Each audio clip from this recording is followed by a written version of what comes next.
നിങ്ങൾ ആലോചിച്ചോ, അള്ളാഹുവിനോട് ഒരാൾക്ക് ഏറ്റവും നല്ല ബന്ധം, ആത്മബന്ധം ഉണ്ടാക്കാൻ അള്ളാഹു ഓരോ ദിവസവും ഒരു പ്രത്യേക സമയത്തെക്കുറിച്ച് പറഞ്ഞു തന്നുണ്ട്.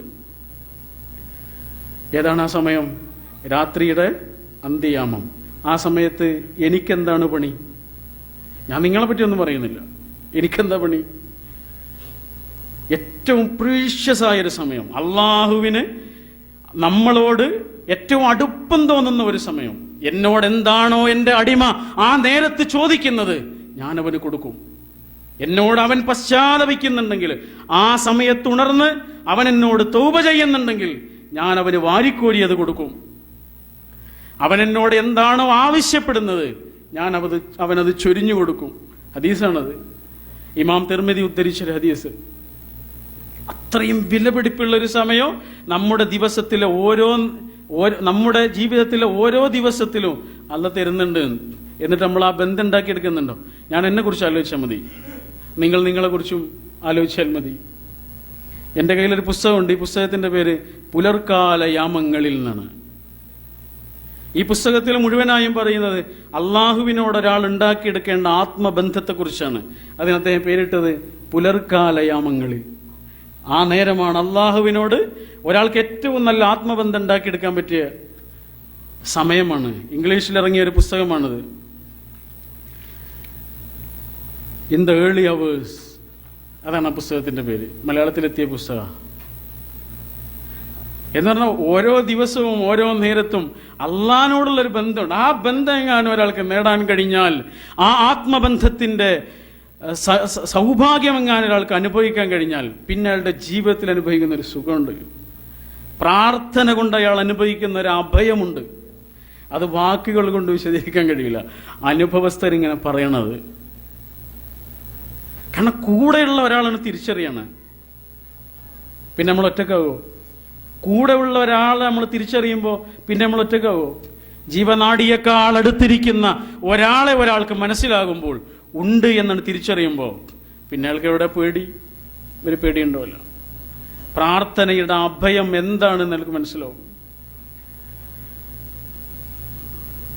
മഞ്ചേരിക്കടുത്ത്, നമ്മുടെ നാടിനടുത്താണ് മഞ്ചേരി. മഞ്ചേരിക്കടുത്ത് ആനക്കയം എന്ന് പറഞ്ഞ ഒരു സ്ഥലമുണ്ട്, വളരെ പ്രസിദ്ധമായൊരു സ്ഥലമാണ്. അവിടെയുള്ള നമ്മുടെ ഒരു സുഹൃത്ത് പറഞ്ഞാണ്, അദ്ദേഹത്തിന്റെ ഭാര്യയ്ക്ക് 2 കിഡ്നിയും ഫെയിലിയറായി. ഡോക്ടർ പറഞ്ഞു, വളരെ പെട്ടെന്ന് നിങ്ങൾ അത് മാറ്റിവെക്കണം, എത്ര പെട്ടെന്ന് കഴിയുമോ അത്രയും പെട്ടെന്ന് അത് മാറ്റിവെക്കണം എന്നറിയണം. സ്വാഭാവികമായിട്ടും അവർ മാറ്റിവെക്കാൻ വേണ്ടി, അവരുടെ കയ്യിൽ പണമുണ്ട്, മാറ്റിവെക്കാൻ വേണ്ടി ഒരുങ്ങാണ്. അപ്പോൾ ഈ ഭാര്യ ഭർത്താവിനോട് പറയണേ, നമുക്ക് അത് ട്രാൻസ്പ്ലാന്റ് ചെയ്യുന്നതിന് മുമ്പ് എനിക്കൊന്ന് ഉംറയ്ക്ക് പോകണം. എൻ്റെ ജീവിതത്തിൽ ഏറ്റവും വലിയൊരു ആഗ്രഹമാണ്, ഒരു ഉംറയ്ക്കെങ്കിലും നമുക്ക് വേഗം പോയിട്ട് പോരണം. കാരണം ഇത് മാറ്റിവെക്കുന്നതിനിടയിൽ ഞാൻ മരിച്ചു പോയാലോ, പിന്നെ അതിന് സമയം ഉണ്ടാവില്ലല്ലോ, അതുകൊണ്ട് എനിക്കൊരു ഉംറ ചെയ്യണമെന്ന് പറഞ്ഞു. അങ്ങനെ 2 പേരും ഉംറയ്ക്ക് വേണ്ടിയിട്ട് വന്നു. എന്താണ് ഉംറ എന്ന് പറഞ്ഞാൽ? പ്രാർത്ഥന. എന്താ നിസ്കാരം എന്ന് പറഞ്ഞാൽ? പ്രാർത്ഥന. എന്താണ് ഹജ്ജ്? പ്രാർത്ഥന. പ്രാർത്ഥിക്കാനുള്ള ഓരോ ചാൻസ്. ആ ഉംറയിൽ നിറയെ അവർ പ്രാർത്ഥിക്കുകയായിരുന്നു. പ്രാർത്ഥന കൊണ്ട് നിറഞ്ഞു. നാട്ടിൽ തിരിച്ചെത്തി. ഇത് മാറ്റിവെക്കാനുള്ള തയ്യാറെടുപ്പുകൾക്കിടയിൽ ഡോക്ടർ പറഞ്ഞു, ഒന്നുകൂടി ഒന്ന് ഡയഗ്നോസ് ചെയ്യണമെന്ന്. ഡയഗ്നോസ് ചെയ്തിട്ട് ഡോക്ടർ പറയാണ്, എന്ത് മിറക്കിളാണ് ഇവിടെ സംഭവിച്ചത്? 2 കിഡ്നിക്ക് ഒരു കുഴപ്പമില്ല. വിശ്വസിക്കുള്ളത്? എന്നോട് ആ മനുഷ്യൻ നേരിട്ട് പറഞ്ഞതാ. വിശ്വസിക്കേണ്ടി വരും. നമ്മുടെ ജീവിതത്തിൽ നമ്മൾ അനുഭവിക്കും. പ്രാർത്ഥനയുടെ അഭയം എത്രയാണ് എന്ന് തിരിച്ചറിഞ്ഞ ഒരാള്, പ്രാർത്ഥനയുടെ മഹാശക്തി എത്രയാണ് എന്ന് തിരിച്ചറിഞ്ഞ ഒരാളുടെ മുന്നിൽ അള്ളാഹുവിന്റെ റഹ്മത്ത് കണ്ണിന്റെ മുന്നിൽ അയാൾ ഇങ്ങനെ കാണും. ചേന്നമംഗലൂരിലുള്ള ഒരു സുഹൃത്ത് പറഞ്ഞതാ, അദ്ദേഹത്തിന്റെ ഭാര്യയ്ക്ക് മാരകമായ ക്യാൻസർ പിടിപെട്ടു. കേരളത്തിലെ ഏറ്റവും പ്രശസ്തനായ ഓങ്കോളജിസ്റ്റിനെ പോയിട്ടാണ് കാണിക്കുന്നത്. ആ ഡോക്ടർ പറയാണ്, ചികിത്സയുടെ ഒരു വേളയിൽ അദ്ദേഹം പറഞ്ഞു, 6 മാസത്തിലേറെ ഇവർ ജീവിച്ചിരിക്കാനുള്ള സാധ്യത ഇല്ല. അത് പറഞ്ഞത് 1990കളുടെ അവസാനമാണ്. 2012 ആ ഭാര്യ വളരെ നല്ല ആരോഗ്യവതിയായി ചേന്നമംഗലൂർ ജീവിക്കുന്നുണ്ട്. ഇവിടെ ചേന്നമംഗലൂരുണ്ടാവുമല്ലോ. എന്നിട്ട് ആ മനുഷ്യനോട് പറയാണ്, നമ്മളോട് പറയാണ്, പ്രാർത്ഥന കൊണ്ട് എന്തു സംഭവിക്കും എന്നതിൻ്റെ ഏറ്റവും നല്ല ഉദാഹരണമാണ് എൻ്റെ ജീവിതത്തിൽ സംഭവിച്ചത്. പ്രാർത്ഥന കൊണ്ട് എന്തും സംഭവിക്കുമെന്ന് തിരിച്ചറിഞ്ഞതിൻ്റെ ഏറ്റവും നല്ല ഉദാഹരണമാണ് എൻ്റെ ജീവിതത്തിൽ ഞാൻ മനസ്സിലാക്കിയത്. അതാണ് പ്രാർത്ഥന. പ്രാർത്ഥന കൊണ്ട് എന്തും സംഭവിക്കും. തീ തണുക്കുക എന്നുള്ളത് സംഭവിക്കാത്തൊരു കാര്യമല്ലേ? എന്നാൽ ഇബ്രാഹിം നബി അലൈഹിസ്സലാമിന്റെ തവക്കുലിന്റെ മുമ്പിൽ, ഈമാനിന്റെ മുന്നിൽ, പ്രാർത്ഥനയുടെ മുന്നിൽ തീ തണുപ്പായി മാറി. വായിച്ചിട്ടില്ലേ നമ്മള്? കടൽ രണ്ടായി മാറുക എന്നുള്ളത് അസംഭവ്യമായൊരു കാര്യമാണ്. പക്ഷെ മൂസാ നബി അലൈഹിസ്സലാമിന്റെ തവക്കുലിന്റെ മുന്നിൽ, ഈമാനിന്റെ ഇന്ധനം നിറച്ച ആ ഹൃദയത്തിന്റെ മുന്നിൽ കടൽ രണ്ടായി പിളരുന്നത് കണ്ണിന്റെ മുന്നിൽ ഇങ്ങനെ കാണുകയാണ് അവര്. നമ്മളും കാണും അസാധാരണമായ കാഴ്ചകൾ, അസാധാരണമായ അനുഭവങ്ങൾ, ആശ്ചര്യകരമായ അനുഭവങ്ങൾ നമ്മുടെ ജീവിതത്തിൽ നമ്മളിങ്ങനെ കാണും. അതിനുള്ള മാർഗമാണ് ഖുർആൻ നമുക്ക് പറഞ്ഞു തരുന്നത്. ആ ഈമാനിനെ ഒരാൾ ഉൾക്കൊള്ളേണ്ടതുപോലെയാണ് ഉൾക്കൊണ്ടു കഴിഞ്ഞാൽ അത് സംഭവിക്കും. ഇതേ ആനക്കയത്തുള്ള നമ്മുടെ ഒരു സുഹൃത്ത് പറഞ്ഞതാ, 9 വർഷം അദ്ദേഹത്തിന് മക്കളില്ലായിരുന്നു. 9 വർഷം. നല്ല ഒരു ബിസിനസ്സൊക്കെ ഉള്ള ആളാ. അങ്ങനെ കൊടുങ്ങല്ലൂരിലൊരു ചികിത്സ ഉണ്ട് എന്ന് പറഞ്ഞിട്ട് അവിടേക്ക് പോയി. 2 വർഷമാണ് ആ ചികിത്സ നടത്തിയത്. ഒരു റിസൾട്ടും ഇല്ല. അവസാനം പണം കഴിഞ്ഞിട്ട്, ബിസിനസ്സൊക്കെ പൊളിഞ്ഞ് ചികിത്സക്ക് പോയതുകൊണ്ട് പൈസയൊക്കെ കഴിഞ്ഞിട്ട്, പൈസ ഇല്ലാത്തതുകൊണ്ട് അദ്ദേഹം ആ ചികിത്സ നിർത്തിവെച്ചിട്ട് പോരാണ്. പിന്നെ അദ്ദേഹം പറയാം, പിന്നീടുള്ള ഞങ്ങളുടെ രാത്രികൾ മുഴുവനും പ്രാർത്ഥനയുടെ രാത്രികളായിരുന്നു, തഹജ്ജുദിന്റെ രാത്രികളായിരുന്നു. എന്റെ മക്കളെ എനിക്ക് കിട്ടിയത് എന്റെയും അവളുടെയും തഹജ്ജുദ് കൊണ്ടാണെന്നാ അവൻ പറയുന്നത്. 3 ചുറുചുറുക്കുള്ള മക്കൾ ഞങ്ങളുടെ തഹജ്ജുദ് കൊണ്ട് കിട്ടിയതാണ് ഞങ്ങൾക്കത് എന്ന് പറയാം. എൻ്റെ ഭാര്യ ഒരു കല്യാണത്തിന് പോകില്ലായിരുന്നു, ഒരു സൽക്കാരത്തിന് പോകില്ലായിരുന്നു, പള്ളിയിലേക്ക് പോകില്ലായിരുന്നു. കാരണം കാണുന്നവർക്ക് മുഴുവനും ചോദിക്കാനുള്ളത് ഈ ഒരു കാര്യത്തെക്കുറിച്ചാണ്. വിഷമം കൊണ്ട് കരയേണ്ടി വരുന്നുള്ളതുകൊണ്ട്, ഉത്തരം പറയാനില്ല എന്നുള്ളത് കൊണ്ട് അവൾ എങ്ങോട്ട് പോകില്ല. ആള് കൂടുന്നിടത്തേക്ക് ഒന്നുള്ളു പോകില്ല. അത്രയധികം മനോവിഷമം അനുഭവിച്ചിരുന്നു ഞങ്ങൾ. പക്ഷെ അള്ളാഹിനാണ് തിരിച്ചറിഞ്ഞ് പ്രാർത്ഥന കൊണ്ട് അഭയം തേടിയപ്പോ ആ പ്രാർത്ഥനയുടെ അസാധാരണമായ അനുഭവങ്ങൾ അള്ളാഹ് കാണിച്ചു തന്നു. അതാണ്. അങ്ങനെ ഒരു അനുഭവം നമ്മുടെ ജീവിതത്തിൽ എന്തെങ്കിലും ഉണ്ടായിട്ടുണ്ടോ നമ്മളൊന്ന് ആലോചിച്ച് നോക്കൂ. ഉണ്ടായിട്ടുണ്ടെങ്കിൽ അവർ ഭാഗ്യവാന്മാരാണ്. ആ ഒരു പ്രതിരോധ ശക്തിയെ തിരിച്ചറിഞ്ഞവരാണ് അവർ. പ്രാർത്ഥന എന്ന് പറഞ്ഞാൽ തവക്കുലാണ്. തവക്കുൽ എന്ന് പറഞ്ഞാൽ പ്രത്യേകമായൊരു പ്രവർത്തനമൊന്നുമല്ല. അതൊരാൾ അള്ളാനെ മനസ്സിലാക്കലാണ്. അത് പ്രത്യേകമായൊരു പ്രവർത്തനമൊന്നുമില്ല. ഒരാൾക്ക് അള്ളാനെ മനസ്സിലാവലാണത്. ഖുർആന്റെ വചനങ്ങൾ അയാളാണ് ഉൾക്കൊള്ളലാണത്. അത് വെറും വചനങ്ങളല്ല എന്നൊരാൾ മനസ്സിലായി അത് പാരായണം ചെയ്യുമ്പോൾ മാത്രമേ ഒരാൾക്ക് അതിന്റെ റിസൾട്ട് മനസ്സിലാവുള്ളൂ. എത്ര ആളുകൾ ഖുർആൻ ചൊല്ലുന്നുണ്ട്. അത് വെറും വചനങ്ങളല്ല എന്നൊരാൾ മനസ്സിലാക്കിക്കൊണ്ട് ഖുർആനിന്റെ ഓരോ വചനങ്ങളിലൂടെ അങ്ങനെ സഞ്ചരിക്കുമ്പോൾ നമ്മളെങ്ങനെ കാണും. സൂറത്തുൽ ആദിയാത്ത് ഇങ്ങനെ ഓതുമ്പോൾ നമ്മുടെ മനസ്സിങ്ങനെ പിടയും. ഖുർആനിന്റെ മാധുര്യം എന്ന് പറഞ്ഞല്ലോ. ചിലപ്പോൾ ഖുർആൻ മധുരമല്ല, പേടിപ്പെടുത്തും. നിങ്ങൾക്ക് താക്കീതായും സന്തോഷ വാർത്തയായുമാണ് ഈ ഗ്രന്ഥം കൊണ്ടുവന്നിട്ടുള്ളതെന്ന് ഖുർആൻ തന്നെ പറയുന്നുണ്ട്. ചിലപ്പോൾ അത് താക്കീതാണ്. സുബഹ നിസ്കാരത്തിന് ഉണരാത്ത ഒരാൾ സൂറത്തുൽ ആദിയാത്ത് പാരായണം ചെയ്യുമ്പോൾ അയാൾക്കത് പേടിപ്പെടുത്തുന്നൊരു അനുഭവമായിരിക്കും. എന്താ ഖുർആൻ അതിൽ പറയുന്നത്? ഒരു പാവം കുതിരയെ കുറിച്ചാണ് പറയുന്നത്. ബുദ്ധിയോ വിവേകമോ ഇല്ലാത്ത, യജമാനനെ അനുസരിക്കാൻ മാത്രം കഴിയുന്ന ഒരു കുതിര. ആ കുതിരയെ കുറിച്ച് പറയാണ്, അത് സുബ്ഹ് നേരത്ത് ഉണരുന്നു. സുബ്ഹ് നേരത്ത് പൊടിപാറിച്ചുകൊണ്ട് ഓടുന്നു. ഫൽ മുഗീറാത്തി സുബ്ഹ. സുബ്ഹ് നേരത്ത് പൊടി പാറണമെന്നുണ്ടെങ്കിൽ അത്രയും വേഗതയിൽ ഈ കുതിര ഓടണം. കാരണം സുബ്ഹ് നേരത്ത് എല്ലാം അടങ്ങിക്കിടക്കുന്ന ഒരു സമയമാണ്. അത്രയും വേഗതയിൽ ഈ കുതിര ഓടുന്നത് ആർക്ക് വേണ്ടിയാ? വെള്ളം തരുന്ന, അന്നം തരുന്ന യജമാനന് വേണ്ടിയിട്ടാണ്. ആ യജമാനന് വേണ്ടിയിട്ട്. ഇനി എങ്ങോട്ടാ പോകുന്നത്? യുദ്ധക്കളത്തിലേക്കാ പോകുന്നത്.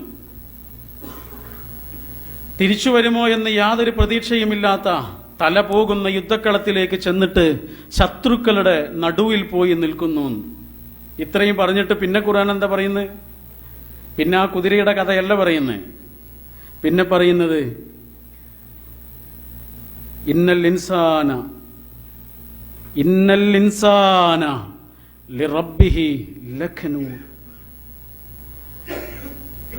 കുതിര അതിന്റെ റബ്ബിനോട്, അതിന്റെ രക്ഷിതാവിനോട്, അതിന്റെ യജമാനനോട് കാണിക്കുന്ന നന്ദിയെക്കുറിച്ച് പറഞ്ഞിട്ട് ഖുർആൻ പറയാ, ഇന്നൽ ഇൻസാന ലിറബ്ബിഹി ലകനൂദ്.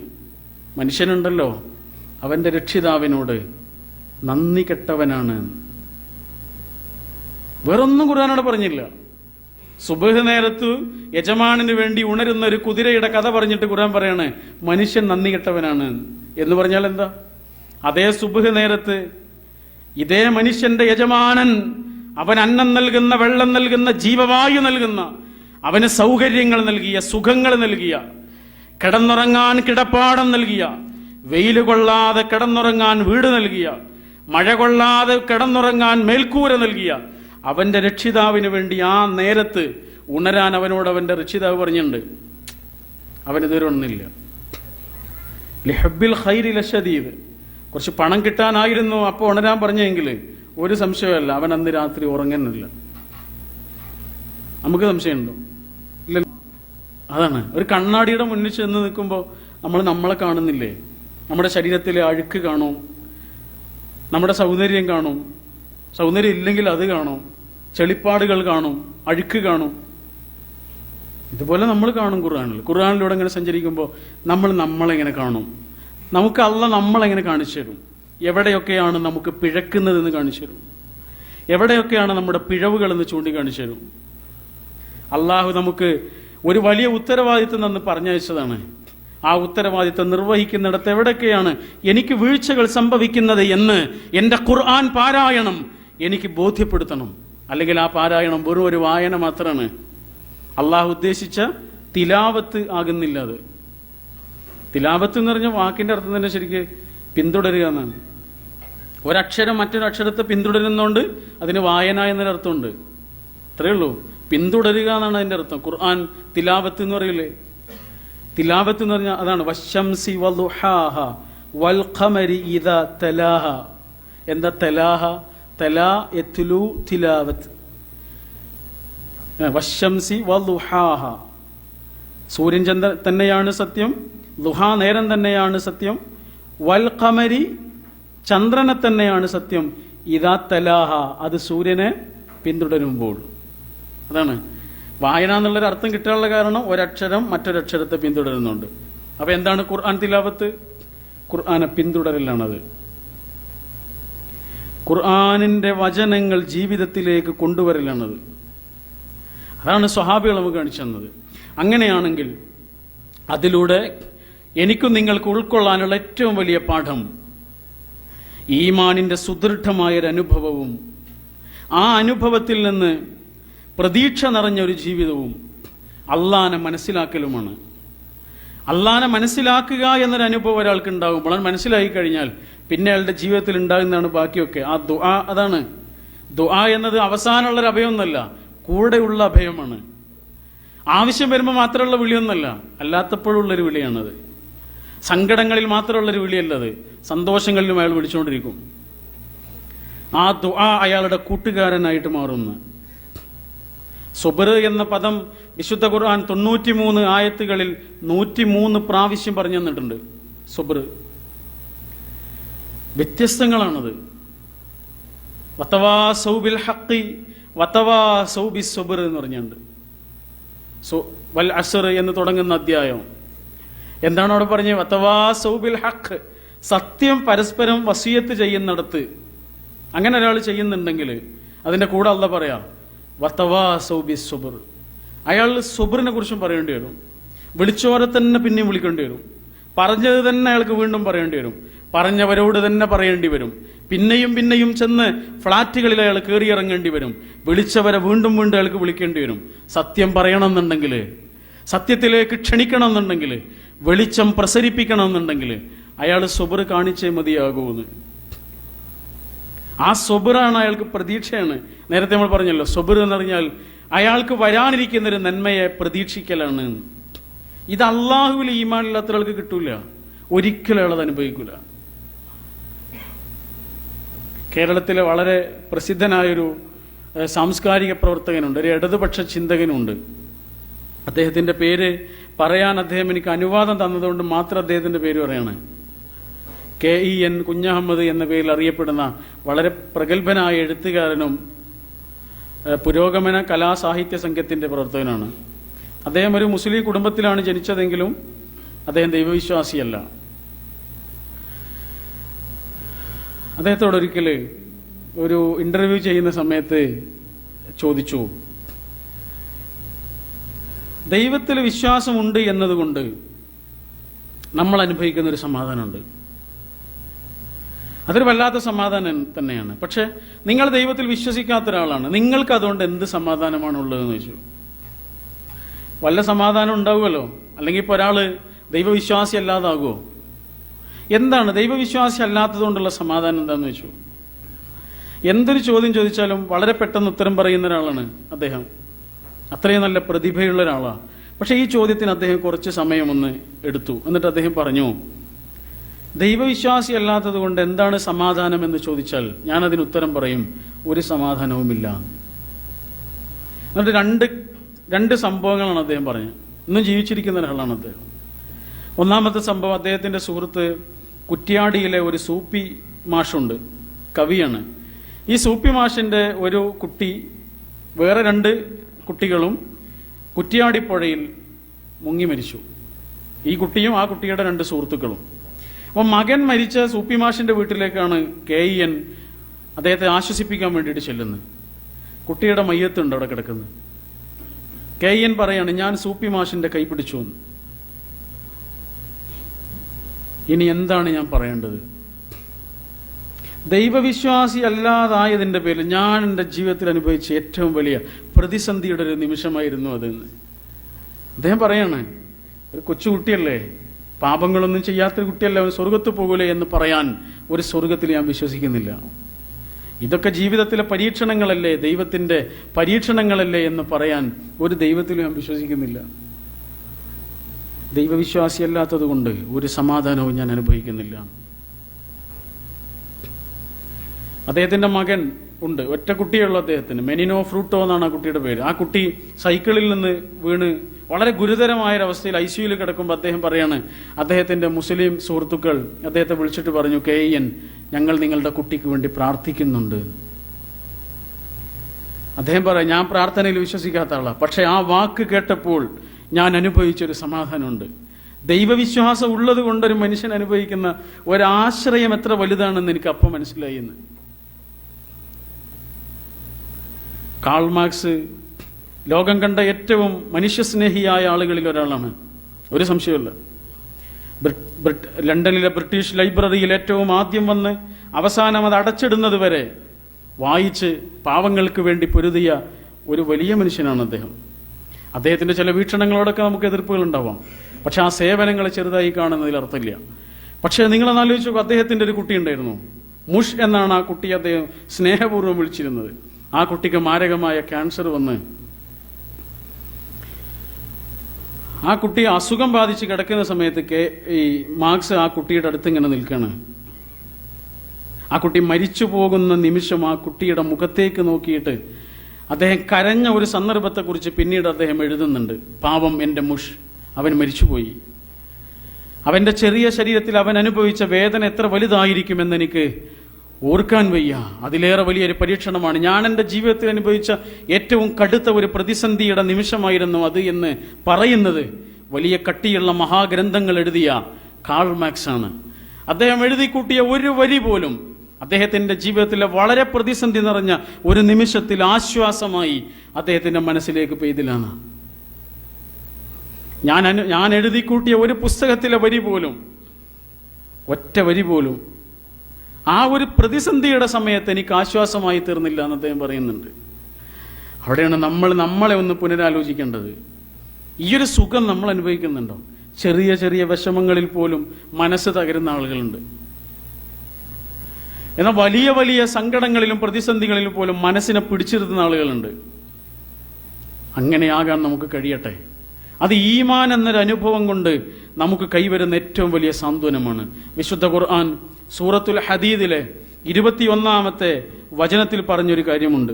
മാ അസ്വാബ മിൻ മുസീബത്തിൻ ഫിൽ അർളി വലാ ഫീ അൻഫുസികും ഇല്ലാ ഫീ കിതാബിൻ മിൻ ഖബ്ലി അൻ നബ്റഅഹ ഇന്ന ദാലിക അലല്ലാഹി യസീർ ലികൈലാ തഅദു അലാ മാ ഫാതകും വലാ തഫ്റഹു ബിമാ ആതാകും വല്ലാഹു ലാ യുഹിബ്ബു കുല്ല മുഖ്താലിൻ ഫഖൂർ. നിങ്ങളുടെ ജീവിതത്തിലോ ഈ ഭൂമിയിലോ അല്ലാഹ് നമ്മളോട് പറയാം, ഒന്നും സംഭവിക്കുന്നില്ല. നേരെ കൂട്ടി നേരത്തെ തന്നെ അള്ളാഹു ഒരു ഗ്രന്ഥത്തിൽ അത് എഴുതി വെച്ചിട്ടല്ലാതെ ഒന്നും സംഭവിക്കുന്നില്ല എന്ന്. എന്തിനാണ് അങ്ങനെ ഒരു നേരത്തെ എഴുതി വെച്ചത്? ലിഖൈലാ തഅസൗ അലാ മാ ഫാതകും, നമുക്ക് നഷ്ടപ്പെട്ട ഒരു കാര്യത്തിന്റെ പേരിൽ നമ്മൾ സങ്കടപ്പെടാതിരിക്കാനാണ്. വലാ തഫ്റഹൂ ബിമാ ആതാകും, കിട്ടിയ ഒരു സംഗതിയുടെ പേരിൽ അതിരുവിട്ട് ആനന്ദിക്കാതിരിക്കാനുമാണ്. എന്നിട്ട് പറയാം, അങ്ങനെ അതിരുവിട്ട് ആനന്ദിക്കുന്നവർ അള്ളാഹ്ക്ക് ഇഷ്ടമല്ല, അഹങ്കരിക്കുന്നവർ അള്ളാഹുവിന് ഇഷ്ടമല്ല. തിരൂരിലെ നമ്മുടെ ഒരു സുഹൃത്തുണ്ട്, കുറച്ച് പ്രായമുള്ള ഒരാളാണ്, VP ഉമർ എന്ന് പറയും. നിങ്ങൾക്കറിയായിരിക്കും, ഇതിൽ പല ആളുകൾക്കും അറിയുന്നുണ്ടാവും അദ്ദേഹത്തെ എന്നുള്ള ഒരാളാണ്. അദ്ദേഹം ഒരിക്കൽ പറഞ്ഞാണ്, അദ്ദേഹത്തിൻ്റെ മകൻ നല്ല യുവാവായിരിക്കുന്ന ഒരു സമയത്ത്, പഠിച്ചുകൊണ്ടിരിക്കുന്ന സമയത്ത് ഫുട്ബോൾ കളിക്കിടയിൽ പിന്നെ പരസ്പരം ഒരു കളിക്കാരനോട് കൂട്ടിമുട്ടിയിട്ട് തലക്ക് മാരകമായ മുറിവേറ്റ് മരിച്ചുപോയി. നമ്മുടെ പ്രസ്ഥാനത്തിലൊക്കെ പ്രവർത്തകനായിരുന്ന നല്ല പ്രതിഭാശാലിയായിരുന്ന ഒരു കുട്ടിയായിരുന്നു. ഒന്ന് ആലോചിച്ചു, ഒരു മകൻ നഷ്ടപ്പെട്ട വാപ്പയുടെ സങ്കടത്തിൽ വലുതായിരിക്കും.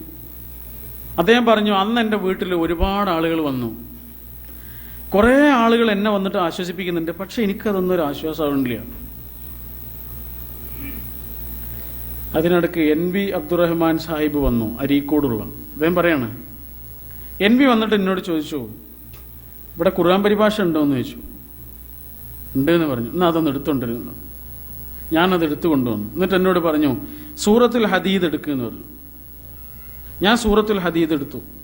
അതിൽ 21-ാമത്തെ ആയത്തൊന്ന് വായിച്ചിട്ട് അതിൻ്റെ അർത്ഥം ഒന്ന് പറയുന്നത്. അദ്ദേഹം പറയാണ്, അദ്ദേഹത്തിന്റെ ജീവിതത്തിൽ ഏറ്റവും നിർണായകരമായൊരു സമയത്ത്, നിർണായകമായൊരു നിമിഷത്തിൽ ഖുർആൻ എങ്ങനെയാണ് ഏറ്റവും വലിയ സമാധാനത്തിന്റെ ഒരു പുതുമഴയായി അദ്ദേഹത്തിന്റെ മേൽ ചൊരിഞ്ഞത് എന്ന ഒരു അനുഭവമാണ് അദ്ദേഹം വിശദീകരിക്കുന്നത്. സൂറത്തുൽ ഹദീദ് എടുക്കാൻ പറഞ്ഞു, 21-ാമത്തെ ആയത്ത് ഓതാൻ പറഞ്ഞു. ഞാൻ ഓതി കൊടുത്തു. മാ അസാബ മിൻ മുസീബത്തിൻ ഫിൽ അർദി വലാ ഫീ അൻഫുസികും ഇല്ലാ ഫീ കിതാബിൻ മിൻ ഖബ്ലി അൻ നബ്റഅഹ. ഒന്നും സംഭവിക്കുന്നില്ല ജീവിതത്തിൽ, അള്ളാഹു നേരത്തെ അത് നിശ്ചയിച്ചിട്ടല്ലാതെ, യാദൃച്ഛികമായി ഒന്നും സംഭവിക്കുന്നില്ല. എന്തിനാണ് ഇങ്ങനെ ഒരു നേരത്തെ കൂട്ടിയുള്ള തീരുമാനം ഉണ്ടായത്? അതിന്റെ കാരണം ലികൈലാ തഅസൗ അലാ മാ ഫാതകും, നഷ്ടപ്പെട്ട ഒരു കാര്യത്തിന്റെ പേരിൽ സങ്കടപ്പെടാതിരിക്കാനാണ്. ആ കുട്ടിയുടെ മയ്യത്തുണ്ട് മുന്നിൽ, ആ വാപ്പയുടെ, ആ വാപ്പയാണ് ഈ വചനം വായിക്കുന്നത്. നഷ്ടപ്പെട്ട ഒന്നിന്റെ പേരിൽ സങ്കടപ്പെടാതിരിക്കാനാണ്. സംഭവിക്കുക തന്നെ ചെയ്യും അത്. വലാ തഫ്റഹു ബിമാ ആതാകും, കിട്ടിയ ഒന്നിന്റെ പേരിൽ അതിരുവിട്ട് ആനന്ദിക്കാതിരിക്കാനുമാണ്. നഷ്ടപ്പെടേണ്ടത് നഷ്ടപ്പെടുക തന്നെ ചെയ്യും. ചിലതൊന്നും എത്ര ആവശ്യപ്പെട്ടാലും അള്ളാഹ് നമുക്ക് തരൂല. ചിലതൊക്കെ എത്ര ആവശ്യപ്പെട്ടില്ലെങ്കിലും കോരിച്ചൊരിഞ്ഞു തരും.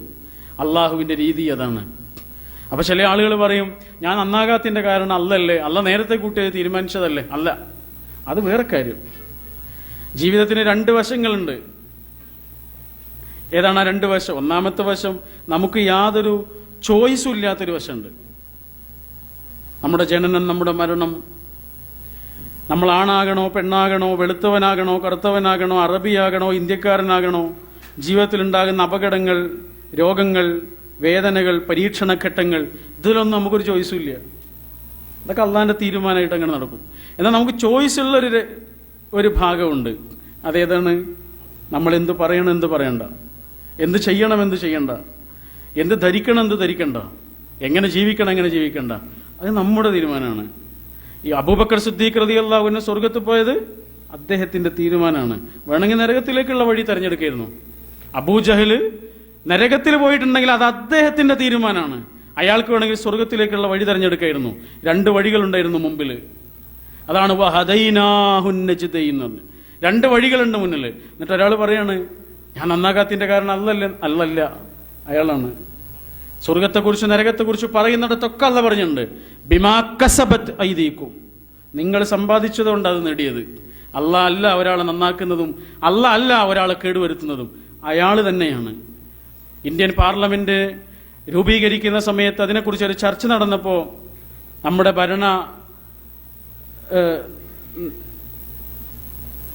നമ്മുടെ ഭരണഘടനയുടെ ശില്പികൾ കൂടിയിരുന്നിട്ട് ആലോചിക്കുകയാണ്, പാർലമെന്റിന്റെ മെയിൻ കവാടത്തിൽ വളരെ പ്രസിദ്ധമായ ഏതൊരാളുടെയും കണ്ണ് തറപ്പിക്കുന്ന ഒരു വചനം എഴുതി വെക്കണം. അങ്ങനെ കുറെ ആളുകൾ ഓരോ കോട്ടിംഗ് സൈറ്റ് വന്ന്